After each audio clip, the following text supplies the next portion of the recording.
Good morning. விடிஞ்சிருச்சுங்க, எழுந்துட்டீங்களா? தேவனுடைய வசனத்தை தியானிக்க தயாரா இருக்கீங்களா? ஏற்கனவே நீங்கள் எழுந்து காலை கடன்கள் எல்லாம் முடிச்சுட்டு ஆண்டவரோடு தனிமையில உங்க நேரத்தை செலவழிச்சிட்டு தேவனுடைய வார்த்தைகள் எல்லாம் வாசிச்சுட்டு மீண்டும் ஒரு முறை நாம் எல்லோரும் சேர்ந்து வார்த்தைகளை தியானிப்பதற்கு இப்போ ஆயத்தமா இருப்பீங்கன்னு நம்புறேன். சிலராவது அதிகாலமே எழுவதையும் தேவனோடு செலவழிப்பதையும் வழக்கமா நீங்க செய்றீங்கல்ல.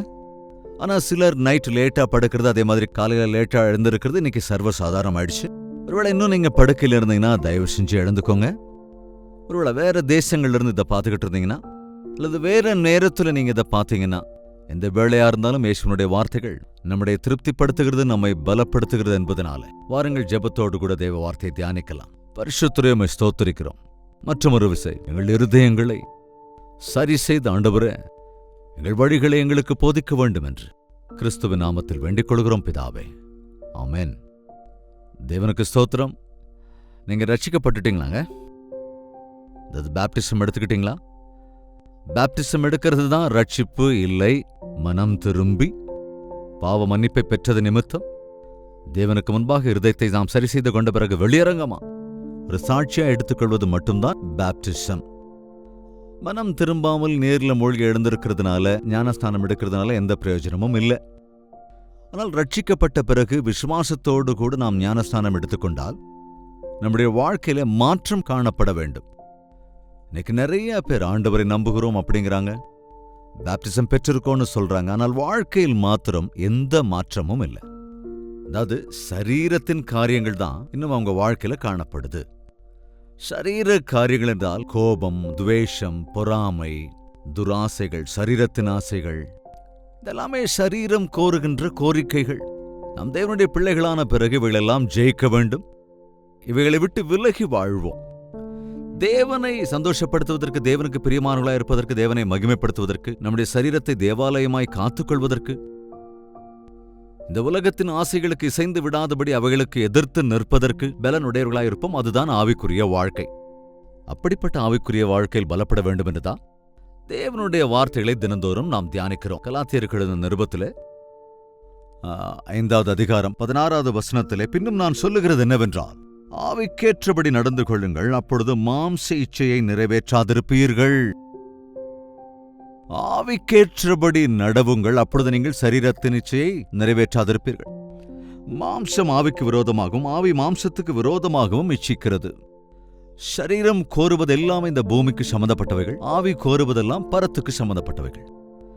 சரீரம் ஆசைப்படுவதெல்லாம் காணப்படுபவர்களின் மீதுதான், ஆவியோ தேடுவது காணாதவைகளைத்தான்.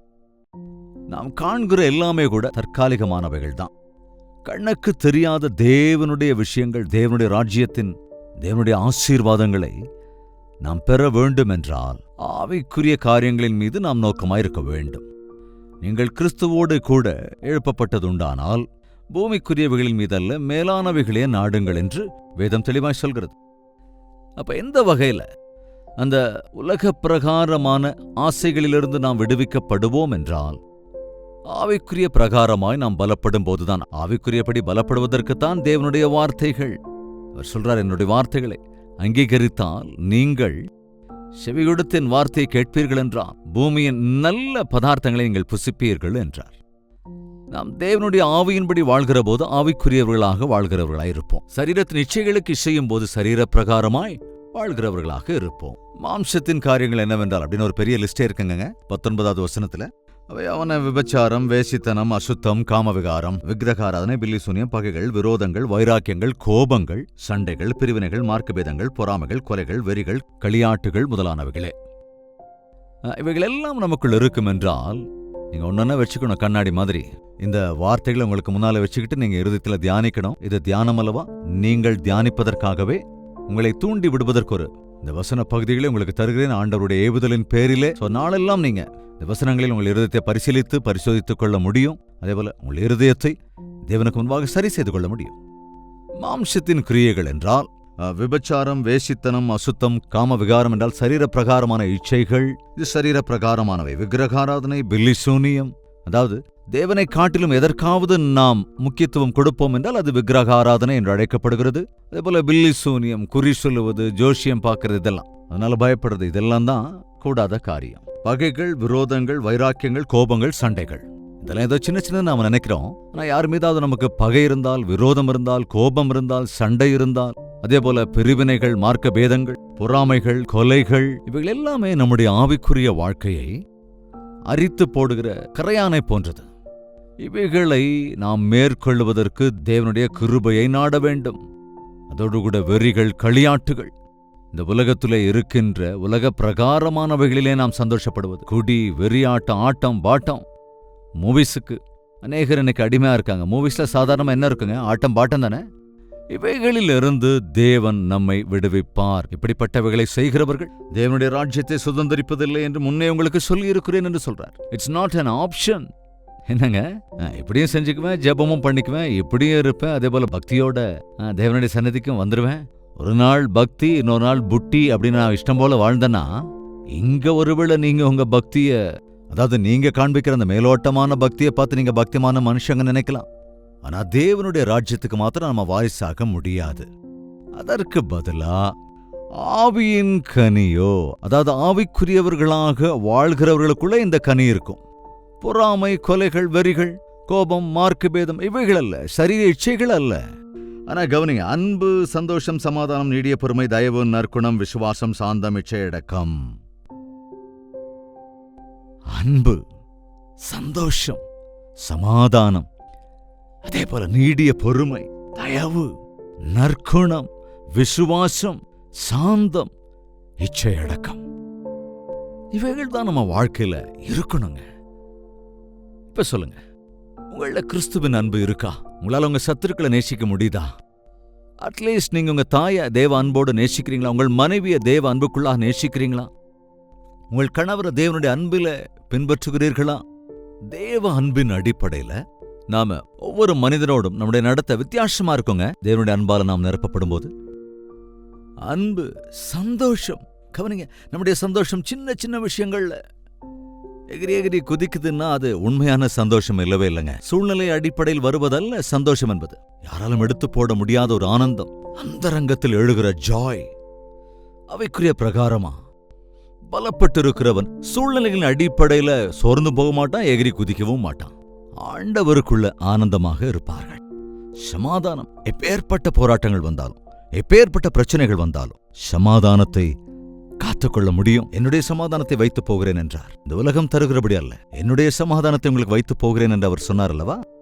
அதற்கு இன்னும் கொஞ்ச நேரத்தில் சிலுவைக்கு போவார்னு, அநேக இம்சைக்கு ஆளாக வேண்டி இருக்கணும், நிந்திக்கப்படுவார்னு, அவமானப்படுத்துவார்னு தெரிஞ்சிருந்த போதும் கூட அவருக்குள்ள கலவரம் இல்லைங்க. நான் தேவனுடைய சித்தத்தை, பிதாவினுடைய சித்தத்தை செய்ய போகிறேன் என்ற சமாதானம் இருந்தது, சந்தோஷம் இருந்தது.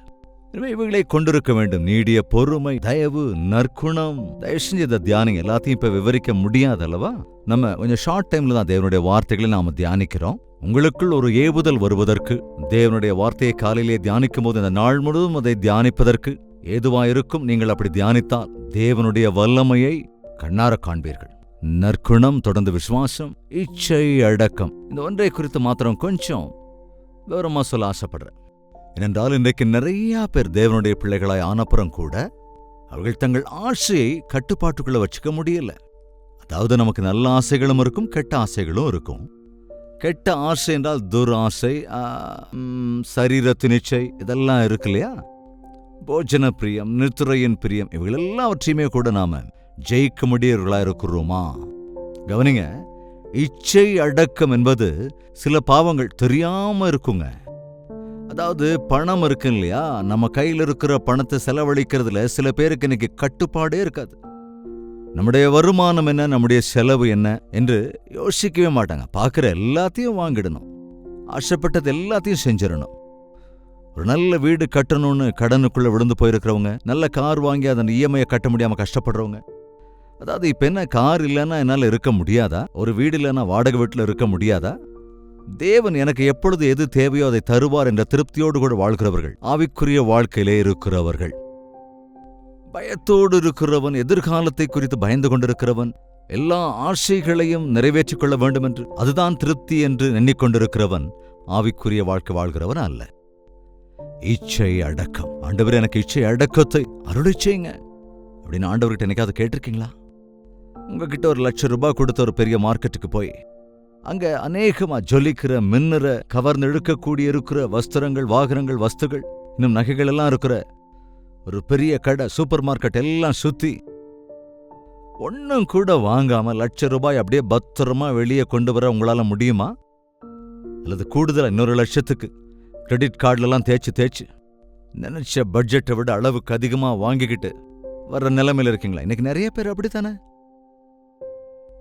இது இல்லாம என்னால இருக்க முடியாது, இந்த வஸ்து என்கிட்ட இல்லாம என்னால இருக்க முடியாது. கவனிங்க, George Washington, the first president of USA, அவருடைய நாட்கள்ல டூத் பேஸ்ட் இல்லைங்க, தாடி எடுக்கிற ஷேவிங் மெட்டீரியல்ஸ் இல்லை, இந்த நாட்கள்ல இருக்கிற எந்த கம்ஃபர்ட்ஸும் இல்லை. ஆனா அவங்க சந்தோஷமா இருந்தாங்கங்க. அவர் தேவ பக்திக்குள்ள இருந்தார். ஒரு தேசத்தையே தேவனுடைய ஆளுகையில ஆளக்கூடியவராக, ஆளுகை செய்கிறவராக இருந்தார், வழி நடத்தினார். ஏதோ வஸ்து வாகனங்கள் இருந்தா நம்ம எல்லாத்தையும் வேகமா செய்ய முடியும் அப்படின்னு நினைக்கிறோம். அதுதான் சௌக்கியம் அப்படின்னு நாம நினைச்சுக்கிட்டு இருக்கோம். ஆனா ஆவியிலே திருப்தியோடு இருக்கிறவர்கள், என் ஆண்டவர் இருக்கிறார் என்ற விசுவாசத்தோடு இருக்கிறவன் தன்னிடம் இருக்கிறவைகளிலே திருப்தியாக வாழக்கூடியவர்களா இருப்பாங்க. போதும் என்கிற மனதுடன் கூடிய தேவ பக்தி தான் மிகுந்த ஆதாயம் என்று வேதம் சொல்கிறது. எனக்கு இதை கொடுத்திருக்கீங்க ஆண்டவரே, தேங்க்ஸ். எனக்கு என்னெல்லாமோ வேணும், இது இருந்தாலும், இன்னும் எவ்வளவு இருந்தாலும் எனக்கு அது வேணும், இது வேணும், இன்னும் என்கிற ஆசை இல்லாமல் இருக்க வேண்டும். ஆனால் அப்படி இருக்கிறதா இன்னைக்கு பார்க்கிறோம். அதனால் அநேகமான இக்கட்டுகளுக்குள்ளாக சிக்கிக்கிட்டு இருக்கிறாங்க. தேவன் உனக்கு தந்த மனைவிக்காக நீ மகிழ்ச்சியாரு, தேவன் தந்த உன் கணவருக்காக நீ மகிழ்ச்சியாரு, தேவன் தந்த உன் சம்பளத்துல நீ மகிழ்ச்சியாயிரு. பிறனுடைய மனைவியை இச்சையாதிருப்பாயாக. பிறனுடைய எதையுமே நீ இச்சைக்க கூடாது. அவங்களுக்கு கார் இருக்கிறதுனால நானும் ஒரு கார் வாங்கணும், அவங்களுக்கு வீடு இருக்கிறதுனால நானும் வீடு கட்டிக்கணும், அவங்களுக்கு அது இது இருக்கிறதுனால நானும் அது இது எல்லாத்தையும் சம்பாதிக்கணும் அப்படின்னு ஆசை நமக்குள்ள இருக்கிற போது, தேவையில் ஆண்டவரே நீர் இருக்கிறீர், எனக்கு அது போதும் என்று உன்னுடைய ஆசைகளை நீ கண்ட்ரோல்ல வச்சிருக்கிறியா? புத்த பிரான் ஆசைகளே இருக்கக்கூடாது என்று சொன்னார். ஆசை இருக்கக்கூடாது. கவனிங்க, ஆண்டவராக இயேசு, உன்னுடைய ஆசைகள் உன்னுடைய கட்டுப்பாட்டுல இருக்கணும். ஆசை இருப்பது தப்பல்ல, ஆனா அது சரியான ஆசை தானா? உன்னுடைய ஆசை தேவனுக்காக, ஆவிக்குரிய காரியங்களுக்காக நாடுகிற ஆசையாக இருக்கிறதா? உன்னுடைய ஆசையை கட்டுப்பாட்டில் வைத்திருக்கிறாயா? இச்சை அடக்கம் இருக்கிறதா?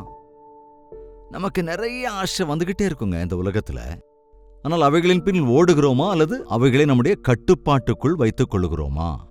ஒரு நபர் ஆவிக்குரிய பிரகாரமாய் பலப்படுகிற போது, ஆவிக்குரிய வாழ்க்கை வாழ்கிற போது, அந்த நபருக்குள் வருகிற பஞ்ச் ஆஃப் ஆவிக்குரிய கனி, அதுல ஒன்று இச்சை அடக்கம், அன்பு, சந்தோஷம், சமாதானம், நீடிய பொறுமை, தொடர்ந்து தயவு, நற்குணம், விசுவாசம், சாந்தம் அண்ட் இச்சை அடக்கம். இவைகள்ல ஒன்னு இருந்து இன்னொன்னு இல்லைன்னா முடியாதுங்க. ஆவிக்குரிய கனிகள் அப்படின்னு சொல்லலைங்க, ஆவிக்குரிய கனியோ இட்ஸ் லைக் ஒரு திராட்சை கொலை மாதிரி. ஒரு மனிதன் ஆவிக்குரிய வாழ்க்கையிலே பலப்படுகிற போது இப்படிப்பட்ட நல்ல குணங்களிலே நம்ம விருத்தி அடைய முடியும். சரீர பிரகாரமாக வருகிற கோபதாபங்கள், உலக பிரகாரமான காரியங்கள், உலகத்தின் இச்சைகளிலிருந்து நாம விடுவிக்கப்படுவோம். அவைகளை நம்மால மேற்கொள்ள முடியும். உன் வாழ்க்கையில் அந்த வெற்றி இருக்கிறதா?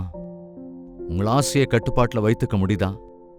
கொஞ்ச நேரம் பக்தியோட ஜெபம் பண்ணிட்டு அதுக்கப்புறம் நீங்க உங்க சொந்த இஷ்டப்படி செய்யறதுனால எந்த பிரயோஜனமும் இல்லைங்க. தேவனுக்கு பிரியமா இருக்க வேண்டுமென்றால் தேவனுடைய வார்த்தையின் அடிப்படையில் அவருக்கு அங்கீகாரமான காரியங்களிலே நாம் நடக்க வேண்டும். நம்ம கவனிங்க, தேவனுடைய வார்த்தை சொல்கிறது 23ஆம் வசனத்துல, இப்படிப்பட்டவைகளுக்கு விரோதமான பிரமாணம் ஒன்றுமில்லை. கிறிஸ்துவினுடையவர்கள் தங்கள் மாம்சத்தையும் அதன் ஆசை இச்சைகளையும் சிலுவையில் அறைந்திருக்கிறார்கள். நாம் கிறிஸ்துவினுடையவர்களாய் இருப்போம் என்றால், அவருடைய வார்த்தையின்படி வாழ்கிறவர்களாய் இருப்போம் என்றால், சரீரத்தையும் அதன் இச்சைகளையும், நல்ல கவனிங்க, அந்த இச்சைகளையும் துராசைகளையும் இச்சைகளையும் சிலுவையில் அறைந்திருப்போம். சிலுவையில் அறைவது அப்படின்னா என்ன அர்த்தம்? ஆண்டவரை சிலுவையில் அறைந்து ஆணிகளால் அறைந்த போது அவர் அங்கிருந்தார், கீழே இறங்கி வரல.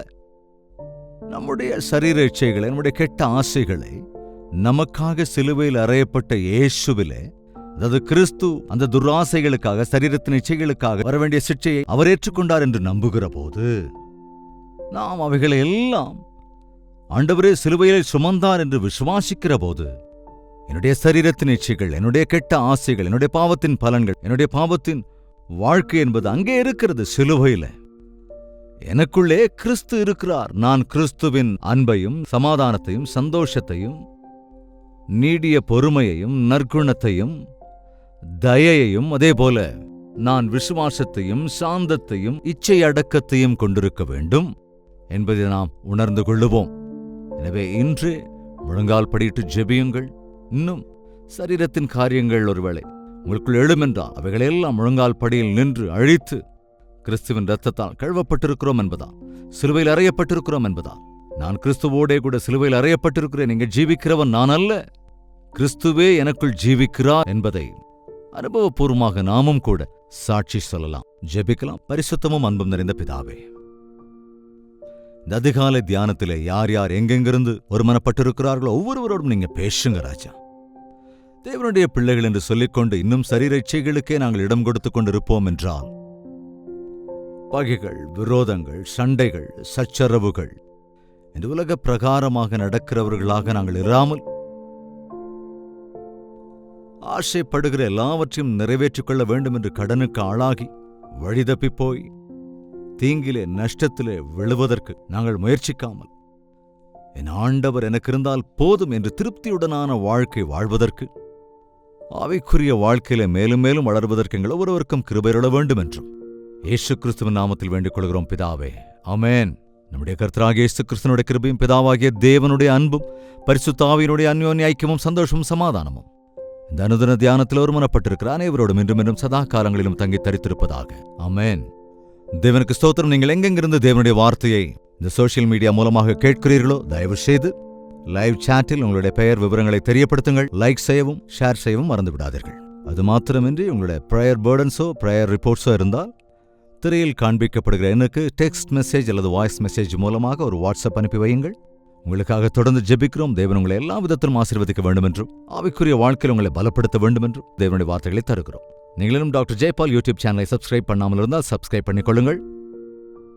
தயவு செய்து நன்மையை பெற்றுக்கொள்ளுங்கள். அநேகருக்கு ஷேர் செய்வதன் மூலம் நீங்களும் இந்த ஊழியத்தில் பங்கெடுத்துக் கொள்ளுங்கள். தேவனுக்கு சித்தமால் நாளை இதே நேரம் இதே அனுதின தியானத்தில் நாம் சந்திக்கலாம். அது வரைக்கும் தேவனுடைய மகா கிருபை உங்களுக்கு துணையாயிருப்பதாக.